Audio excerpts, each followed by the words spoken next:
Hello mommies, welcome my channel pregnancy help. My dear mommies, आप pregnant हैं और pregnancy में अब आपकी जैसे जैसे प्रेगनेंसी आगे बढ़ रही है, एडवांस हो रही है, आपके जो पेल्विक एरिया में बहुत ज़्यादा दर्द हो रहा है। आप करवट भी नहीं ले पाती, आप ठीक से बैठ भी नहीं पाती और ना ही आप अच्छे से चल पाती हैं। तो कि ये सबके साथ होता है पेल्विक एरिया में, देखिए ये सबके साथ होता है। और जो थोड़े हैवी होती हैं बॉडी में, उनका जिनका शरीर थोड़ा भारी होता है, वजन ज़्यादा होता है, उनमें और भी ज़्यादा दिक्कत होती है। और कभी कभी मैंने बहुत ऐसी प्रेग्नेंट लेडी देखी हैं जो बिल्कुल सूखी होती हैं, पतली होती हैं, वेट नहीं है, लेकिन उनका बेबी बम्प बहुत ज़्यादा बड़ा हुआ है, तो जिसकी वजह से भी हमारे पेल्विक एरिया पे बहुत वजन पड़ता है। पहला जो ट्रिमेस्टर है वो बड़े आराम से निकल जाता है, दूसरा भी थोड़ा तकलीफदायक तो होता है लेकिन वो भी निकल जाता है, लेकिन जो तीसरा होता है उसमें हालत बहुत ख़राब हो जाती है।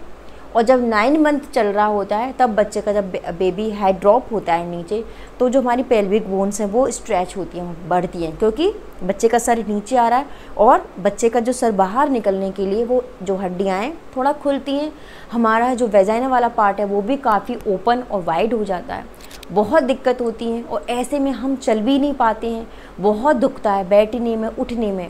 और सबसे बड़ी समस्या तो कब आती है, जब हम रात में सो रहे होते हैं तो हम एक करवट से जब दूसरी करवट लेते हैं तो प्राण निकल जाते हैं, दम निकल जाती है। फिर हम सोचते हैं कि भगवान इस दर्द को कैसे कम करें, कैसे इससे छुटकारा पाएँ। तो डियर मॉमीज़, यहाँ पर सबसे पहले आप रिलैक्स हो जाइए, क्योंकि मोस्टली प्रेग्नेंट लेडी को पेल्विक एरिया पेन से गुजरना पड़ता है, सबको तकलीफ़ होती है। दूसरा, इससे छुटकारा कैसे पाएँ, ये कम रहे, तो उसके लिए आपको क्या करना है कि जब भी आप वॉक करती हैं, जब भी आप चलती हैं, जब भी आप कोई भी काम कर देंगे तो धीरे धीरे चले और छोटे छोटे कदमों से चले, ठीक है।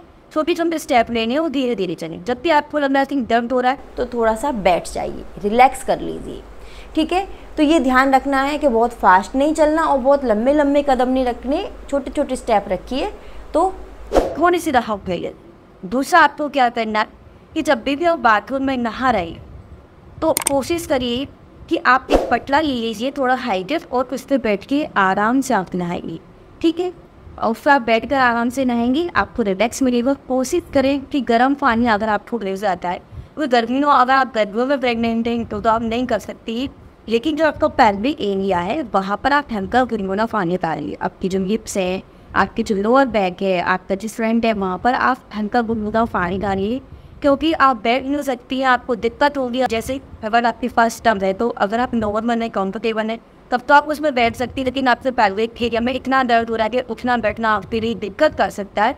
तो इसलिए आप थोड़ा हाइड्रेट स्कूल ले लीजिए, शावर होने तो अच्छी बात है।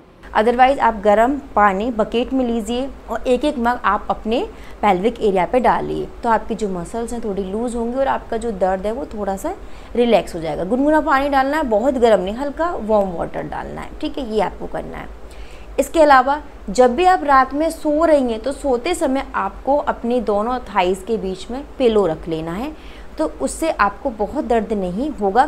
पिलो रहेगा तो आप इजीली करवट ले पाएंगे, एक साइड से दूसरी साइड आप अपने आप को करवट ले पाएंगे। तो जब सो रही हैं तो आप अपने दोनों थाइज़ के बीच में तकिया ज़रूर लगाएं, बहुत आपको आराम मिलेगा, बहुत रिलैक्स होगा। कोई भी काम आप कर रहे हो तो बहुत फास्टली मत करिए, जब आप बैठ रहे हो तो बहुत स्मूथली बैठिए, सपोर्ट लेकर बैठिए, बहुत हेल्प आपको मिलेगी। बहुत जल्दी से उठना नहीं है, बहुत जल्दी से बैठना नहीं है। स्टेयर्स लास्ट वाले टाइम में अगर आपको बहुत ज़्यादा दर्द हो रहा है तो आप अवॉइड करिए। अगर आप कंफर्टेबल हैं तब भी आप स्टेयर्स यूज़ करिए, अदरवाइज़ आपको लग रहा है कि आपके पेल्विक एरिया में बहुत दर्द है तो उस समय आप अवॉइड कर सकती हैं। नेक्स्ट पॉइंट है, जब भी आप बैठ रहे हैं तो आप ज़मीन पर ना बैठें, आप थोड़ा सा हाइट के जो भी सोफ़ा हैं, चेयर हैं, थोड़े हाइट के ले लीजिए और उस पर बैठिए। बिल्कुल ज़मीन पर आपको नहीं बैठना, क्योंकि हो सकता है आपको ज़मीन पर बैठोगे तो आपको दिक्कत हो जाए, ठीक है, उठने में, बैठने में। तो थोड़ी हाइटेड चीज़ लीजिए, मोस्टली आप सोफ़ा है, बेड है या मुडे हैं, इस तरीके की चीज़ें पर आप बैठ लीजिए, बिल्कुल आपको ज़मीन पर नहीं बैठना। कपड़े भी आप पहन रही हैं तो आप बैठकर, मतलब चेयर, सोफ़ा, इन पर बैठकर पहन लीजिए या फिर आप खड़े खड़े पहन लीजिए, ठीक है, तो आपको इतनी प्रॉब्लम नहीं होगी। और ये दर्द होता ही है, लास्ट के मंथ में बहुत ज़्यादा होगा, इसलिए थोड़ी सी स्ट्रॉन्ग बनिए, मेंटली प्रिपेयर रहिए। इसकी कोई दवाई नहीं होती है, ये कैसे भी सही नहीं होगा, लेकिन हाँ हमारी छोटी छोटी जो हम अपने साथ जो चीज़ें करेंगे, जैसे मैंने आपको बताया, हल्के गुनगुना पानी शरीर पर डालना, छोटे छोटे कदमों से चलना, सोफ़ा कुशन या बेड पर बैठना, ज़मीन पर डायरेक्ट मत बैठिए। तो इस तरीके से जब भी आप कोई भी काम कर रहे हो, उठ रहे हो, बैठ रहे हो, या जो भी आप काम कर रहे हो, तो आप सोफ़ा है, कुर्सी है, बेड है, इन पर बैठिए, तो जिससे कि आपका दर्द कम हो जाएगा, आपको कोई भी दिक्कत नहीं होगी। साथ ही साथ जब लास्ट मंथ चल रहा होता है तो आप डक वॉक कर सकती हैं। जैसे आप छोटे छोटे आप वीडियोस आपको देखने को मिल जाएंगे कि डक वॉक कैसे करनी होती है।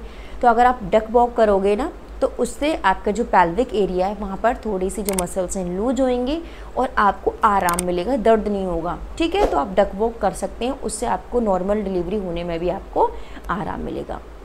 तो डियर मॉमीज़, आई होप ये वीडियो आपको अच्छी लगी हो।